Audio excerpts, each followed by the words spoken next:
நான் சொல்றேன், காலையில எழும்புறீங்களா, ஒரு வார்த்தையை போட்டுருங்க. எழும்பணும்னு, ஸ்தோத்திர ஆண்டவரே, என் வாழ்க்கையில நீங்க வந்துருங்கப்பா, இன்னைக்கு ஃபுல்லா என் கூட இருந்துருங்கப்பா. அவர் வரதான் போறாரு, இருக்கதான் போறாரு. ஆனா அவர் கிரியை செய்யணும்னா உங்க வாய்களை நீங்கள் திறக்க வேணும். அவர் காரியத்தை செய்யணும்னா உங்க வாயை நீங்க என்ன பண்ணணும்? கல்யாண வீட்டுக்கு அவரை கூப்பிட்டாங்க. கல்யாண வீட்டுக்கு கூப்பிட்டதுனால என்ன பண்ணிட்டு இருக்காரு? யோவான் 2ல உட்கார்ந்துகிட்டு இருக்காரு. அங்க ஒரு குறைவு வந்துருச்சு. ஆண்டவருக்கு தெரியுமா தெரியாதா? அவர் சர்வ வியாபி, எங்கும் நிறைந்திருக்கிறவர். அவர் சர்வ ஞானி, எல்லாவற்றையும் அறிந்தவர். அவர் சர்வ வல்லவர், எல்லாம் அவரால் செய்ய முடியும். ஆனா பேசாம குந்தின்னு இருக்கிறாரு, அமைதியா உட்கார்ந்துட்டு இருக்கிறாரு. என்ன நடக்குது? மரியாள் எழும்பி அவரிடத்தில் சென்று திராட்சரசம், ஆமா, அந்த அம்மா சொன்னதுக்கு அப்புறமா தான் அவர் களத்துல இறங்கி வேலை பார்க்க ஆரம்பிக்கிறாரு. வாழ்க்கையில் ஆவிக்குரிய நிலையில் ஒரு அற்புத அனுபவ பழக்கத்தை கொண்டு வாழுங்கள். அது என்ன? இங்க வாங்க ஆண்டவரே, என் கூட இருங்க ஆண்டவரே, என்னோட பேசுங்க ஆண்டவரே, என் சூழ்நிலையில கிரியை செய்யுங்க ஆண்டவரே, என்னுடைய வாழ்க்கையில இந்த பகுதியில நீ உம்முடைய மகிமையை காண செய்யுங்க ஆண்டவரே. அதை நீங்க கேட்க கேட்க கேட்க வேண்டும் என்று அவர் விரும்புகிற தேவனாய் இருக்கிறார். பெனிஹீன் என்று சொல்லப்படக்கூடிய உலக புகழ் பெற்ற ஒரு தேவனுடைய தாசர் பாருங்க. இன்னைக்கும் வயசாயிருச்சு அவருக்கு, இன்னைக்கும் கர்த்தரால் மகிமையாய் வல்லமையை பயன்படுத்தப்பட்டு வருகிறார். அவர் காலையில எழும்பின உடனே, காலையில எக்கோ அதிகமா இருக்குல்ல, காலையில எழும்பின உடனே அவர் சொல்ற வார்த்தை குட் மார்னிங் ஹோலி ஸ்பிரிட். அவர் அந்த பேர்ல ஒரு புக்கே எழுதி இருக்கிறார். கூட நீங்க ELS எல்லாம் போனீங்கன்னா ஒரு புக் இருக்கும், ஆங்கிலத்தில் அது இருக்கும், குட் மார்னிங் ஹோலி ஸ்பிரிட் அப்படின்னு இருக்கும். காலையில் எழும்பின உடனே அவர் சொல்ற வார்த்தை குட் மார்னிங் ஒய்ஃபை பார்த்தோம், பிள்ளைங்களை பார்த்தோம், அவர் கூட இருக்கக்கூடிய அவருடைய உதவியாளர்களை பார்த்தோம். குட் மார்னிங் சொல்றதுக்கு முன்னாடி இது முடியுமா? அந்த கேள்வியே இருக்கவே கூடாது. கர்த்தர் வாய்க்க பண்ணுவார், கர்த்தர் முடிய பண்ணுவார், கர்த்தர் நிறைவேற்றுவார். ஏன்னா அதுலதான் பாருங்க உறவுகளே கட்டப்படுகிறது. அப்படி இருக்கணும் பாருங்க. அந்த குட்டி பையன் என்ன பண்ணனா, இன்னும் கொஞ்ச நாள் பொறுத்து மறுபடியும் அவங்க டேடி மம்மி கிட்ட சொன்னானா, டேடி இன்னைக்கு ஜீசஸ் மறுபடியும் நம்ம வீட்டுக்கு வந்தாரு. ஓ வந்தாரா? என்ன சொன்னாரு? உனக்கு விளையாடுறதுக்கு நான் ஒரு தங்கச்சி பாப்பா தருவேன்னு சொன்னாரு.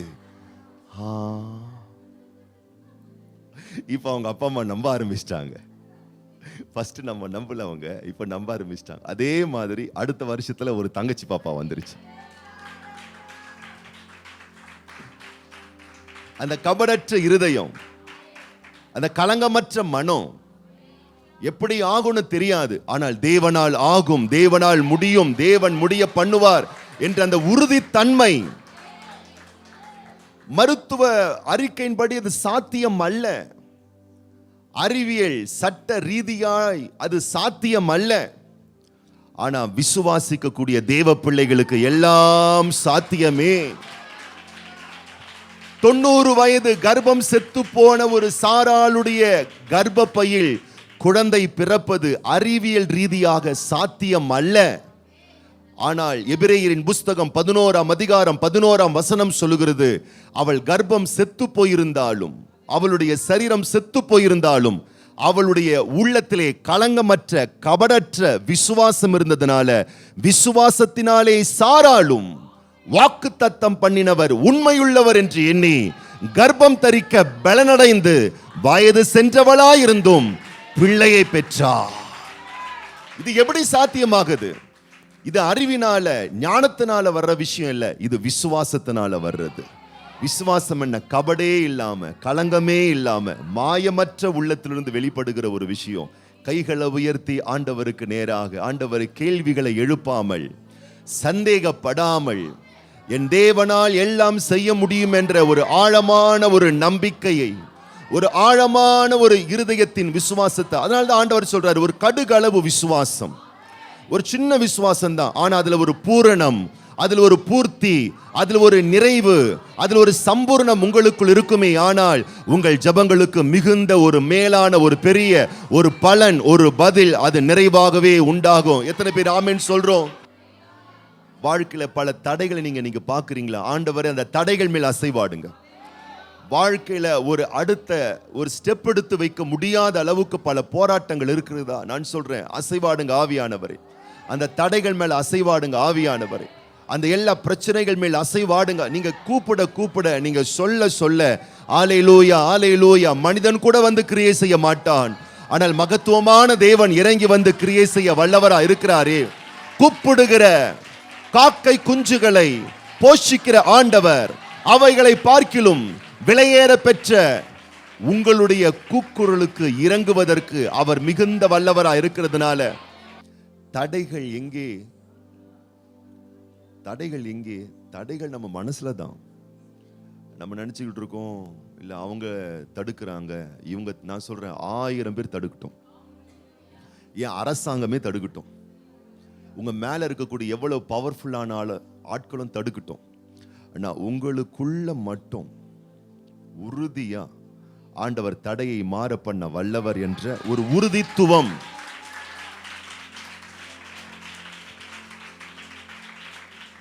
இந்த நம்ம மனசு போய் ஃபிக்ஸ் ஆயிருது. என்ன ஃபிக்ஸ் ஆயிருதுன்னா, நிறைய முறை நீ ட்ரை பண்ண கிடைக்கல, அதனால இனிமேலும் உனக்கு கிடைக்காது, அவ்வளவுதான்.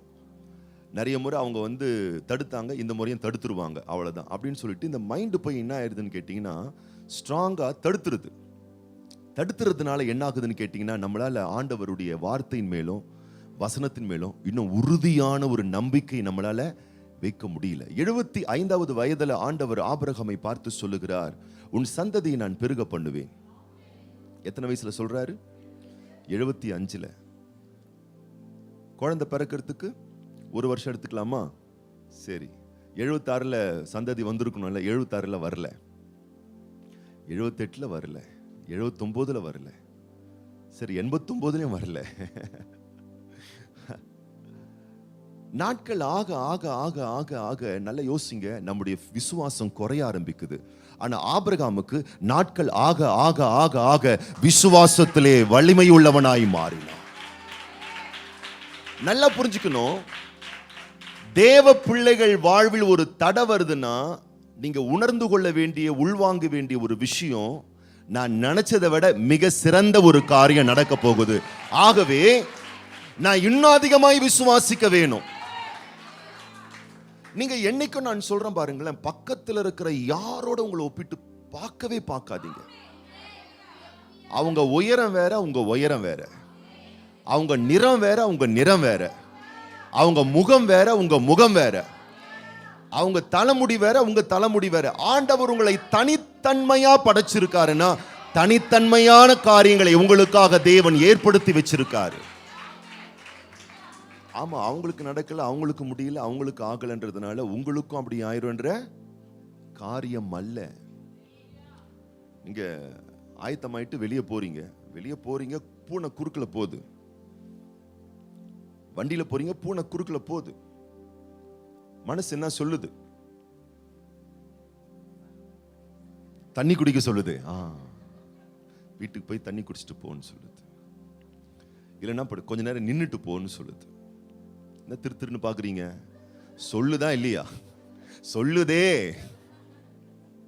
ஏன் சொல்லுது? ஏன்னா நிறைய பேர் சொல்லி வச்சிருக்காங்க, பூனை குறுக்குல போனா அபசகுணம், காரியம் நடக்காது சொன்னதுனால மைண்ட் போய் என்ன ஆயிடுச்சு? ஃபிக்ஸ் ஆயிருச்சு. நான் இப்ப சொல்றேன், இப்படி மைண்டை ஃபிக்ஸ் பண்ணுங்க.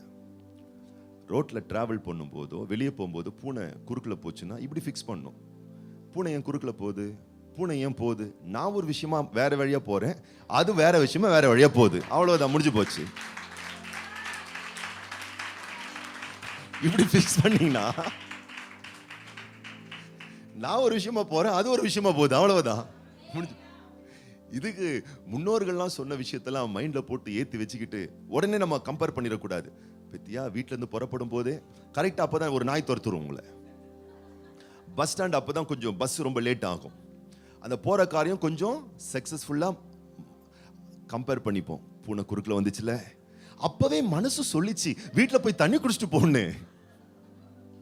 இங்கதான் தடைய ஆரம்பிக்குது. இன்னைக்கு நடக்கலன்னா நாளைக்கு நிச்சயம் நடக்கும், அதை விட சிறப்பா நடக்கும். அதுதான் விசுவாசம்.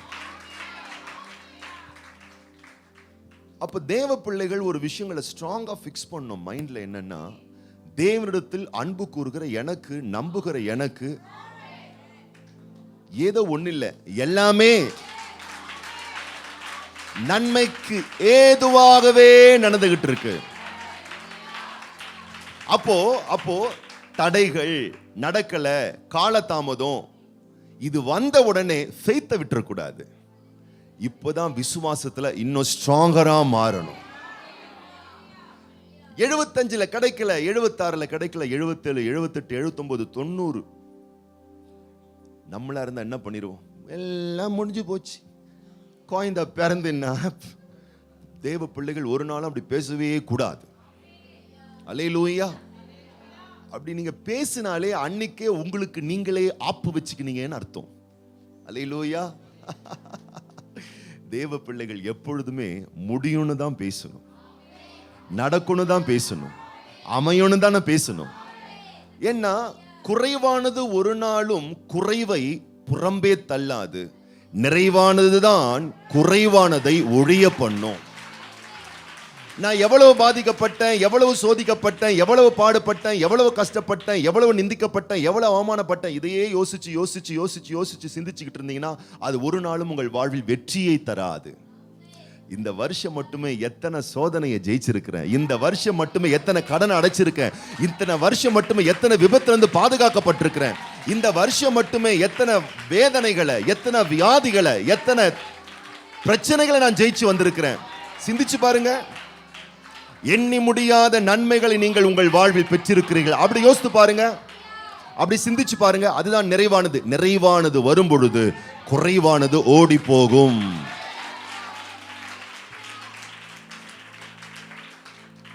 தடை என்பதே என்னன்னா, வெளியேந்து யாரும் வந்து தடுக்கல, வெளியே வந்து 1000 பேர் தடுக்கிற மாதிரி இருக்கும். ஆனா உள்ள நமக்கு என்ன இருக்கக்கூடாது? தடையே இல்லை. தடையே இல்லை. ஆபிரகாம் 100 வயசு நெருங்கிருச்சு. ஒரே ஒரு விஷயத்தை மட்டும் அவன் பார்க்கிறான். தன் சரீரம் செத்து போனதை எண்ணாமல் வாக்குத்தத்தம் பண்ணினவர் உண்மை உள்ளவர் என்பதை எண்ணி தேவனை, எப்படி பவர் வரும் பாருங்க, சும்மா வந்துடாது, தேவனை மகிமைப்படுத்தினான். அப்ப நான் சொல்றேன், உங்க ஃபெய்த் ரொம்ப ஸ்ட்ராங் ஆகணும்னா பிரைசிங் ரொம்ப ஸ்ட்ராங் ஆகணும், துதி ரொம்ப ஸ்ட்ராங்கா இருக்கணும், ஜெபம் ரொம்ப ஸ்ட்ராங்கா இருக்கணும். ஏதோ வாரத்துக்கு ஒரு நாள் எல்லாரும் போற மாதிரி நான் கோயிலுக்கு போயிட்டு வரேன்னா அதெல்லாம் வந்து செத்த விசுவாசமா மாறிடும். பவுல் சொல்லுகிறார் தீமோத்தேவை பார்த்து, தீமோத்தேவே, உனக்குள்ள ஒரு பவர் இருக்கு, உனக்குள்ள ஒரு அனாயிட்டிங் இருக்கு, உனக்குள்ள ஒரு அந்நிய பாஷை இருக்கு, உனக்குள்ள ஒரு அபிஷேகம் இருக்கு, உனக்குள்ள ஒரு ஆவியின் வரம் இருக்கு. நீ பேசாம சும்மாருன்னு சொல்லல, அதை சும்மா விட்டுறாத, அதை ஸ்டிமுலேட் பண்ணு, அதை தூண்டி விடு, அதை அனல் முட்டி எழுப்பி விட்டுக்கிட்டே இருக்கு. அதுக்காக தான் பாருங்க, ஆலய குடி வரவு முக்கியம், ஜெபம் முக்கியம், துதி முக்கியம், ஸ்தோத்திரம் முக்கியம், பாஷை பேசுறது முக்கியம், ஆண்டவருடைய வார்த்தையை சொல்றது முக்கியம். அப்படி தேவனை மகிமைப்படுத்தி மகிமைப்படுத்தி மகிமைப்படுத்தி மகிமைப்படுத்தி பில்டிங் வீக் ஆனாலும் பேஸ்மெண்ட் ஸ்ட்ராங் ஆயிட்டே இருக்குது. விசுவாசத்தில் வல்லவனானான். பக்கத்துல பார்த்து சொல்லுங்க, பில்டிங் எவ்வளவு வீக்கா இருந்தாலும் பிரச்சனை இல்ல, பேஸ்மெண்ட் ஸ்ட்ராங்கா இருந்துச்சுன்னா மேல இருக்கிற பில்டிங்க காலி பண்ணிட்டு புது பில்டிங்க போட்டுடலாம். தெரியுமா உங்களுக்கு? நீங்க பில்டிங்க கட்டுறதுலயே கான்சென்ட்ரேட் பண்றீங்க, இல்ல பேஸ்மெண்ட்டை ஸ்ட்ராங் ஆக்குங்க. உள்ளான மனிதனை புதிதாக்கி உள்ளே ஆவியின் வல்லமையும் பலனும் பெற்று விசுவாசத்தில் வளர நீங்க ஒப்பு கொடுத்துக்கிட்டே இருந்தீங்கன்னா, ஒரு பில்டிங் போனா நாங்க 1000 பில்டிங் எழுப்பலாம். ஆனா அஸ்திபாரம் ரொம்ப முக்கியமான ஒரு விஷயம். நான் சொல்லுகிறேன், உங்கள் விசுவாசம் தான் உங்கள் வாழ்வின் அஸ்திபாரம், உங்கள் துதியும் ஆராதனையும் தான் உங்கள் வாழ்வின் அஸ்திபாரம். கபடற்ற உள்ளங்களில், இருதயங்களில் வெளிப்படக்கூடிய ஸ்தோத்திரங்கள், நம்பிக்கைகள், அது எளிமையானதுதான், ஆனால் உங்கள் வாழ்விலே அது வலிமையானதை செய்யக்கூடியது. நான் சொல்றேன், மூட்டை கட்டி வச்சதெல்லாம் முடியாதுன்னு மூட்டை கட்டி வச்சதெல்லாம் ஓபன் பண்ணி இன்னைக்கு கர்த்தாவே நீர் முடிய பண்ணுவீர் அப்பா. முட்டை கட்டி வைக்கப்பட்ட ஜெபங்கள், முட்டை கட்டி வைத்து ஆல்மால அவரை தூக்கி போட்டதான எல்லா எதிர்பார்ப்புகளை இன்னைக்கு ஓபன் பண்ணுங்க. முடிச்சு அவுத்து ஓபன் பண்ணுங்க. மறுபடியும் நான் ஜெபம் பண்ண போறேன் இந்த காரியத்துக்காக, மறுபடியும் நான் விசுவாசிக்க போறேன் இந்த ஜெபத்துக்காக, இந்த காரியத்துக்காக, மறுபடியும் நான் நம்ப போறேன் இந்த விஷயத்துக்காக. தேவ பிள்ளையே, நீ எழும்ப எழும்ப சத்துருக்கள் மடங்கடிக்கப்பட்டு போவார்கள். ஏன்னா நீ எழும்பும் பொழுது தேவாதி தேவனும் உன்னோடு கூடவே சேர்ந்து மகிமையாய் அவர் எழும்புகிறார். ஜெபித்து பல நாட்கள் ஆகிவிட்டது என்று சொல்லி ஜெபங்களை நிறுத்திவிடாதே.